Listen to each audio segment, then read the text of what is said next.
There's no need of you praying. There's no need of you getting around and putting on a show and all that kind of, if you don't believe God going to answer you. You pray like you believe He's going to answer. You sing like you believe He's going to answer. And that's what Mom and them would do. They'd put us up under the bed. So if those shots did start falling, at least the bed would help us. But we never had that experience. We had things to turn over, and we had gates to blow open and all that kind of stuff.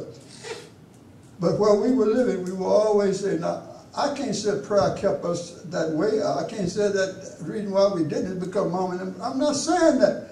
I'm just saying to you is they were praying people. And this is what this text is saying to you and I. It said, if my people, he's not talking about those people out there in those streets. He's not talking about those people that's going around selling drugs and pushing dope. He's not talking about them people.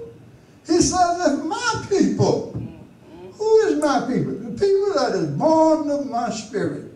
If they would humble themselves and pray. You understand what he said? If they would humble themselves, turn from their wicked ways and just pray, then will I hear from heaven. And he's talking to his king. He's talking to King Solomon. And he's saying to Solomon, if they would just turn and pray, I will hear from heaven. And he goes on to tell you in the same text, you read it, he tells you what he will do for you. Sure, and this is so beautiful. It's beautiful if you believe in God. It's beautiful if you believe God means what he says. But if you don't believe it, I'm just wasting your time. I'm not wasting mine because I'm just doing what God called me to do. But I'm wasting yours if you don't believe. You've got to believe. You got to believe in your heart. Yes. And I'm going to tell you something else. You got to believe God will help you raising your children. You can't raise your children by yourself.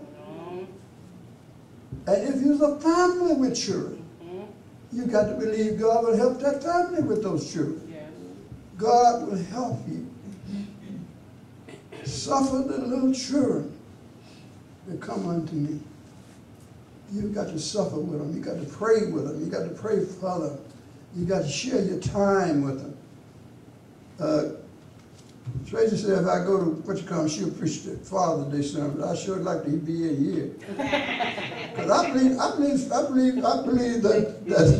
Tracy can preach it. I believe she would preach it.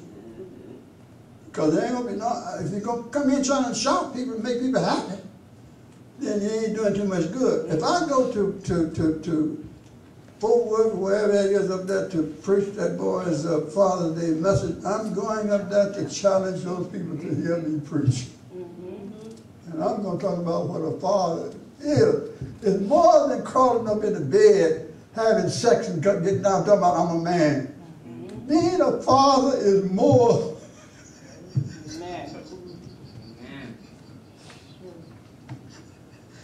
More. Y'all, there's nowhere in the world y'all can think it. You know, you can't even imagine how I felt when I looked up and saw my saw my family. Even though we had, they're shocked because the mother broke up when we should have been there taking care of, when they should have been depending on us. But we stayed close enough together. We made this agreement that we're going to stay in touch with each other because of these children.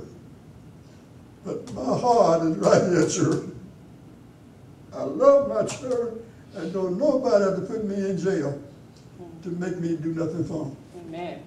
They are mine.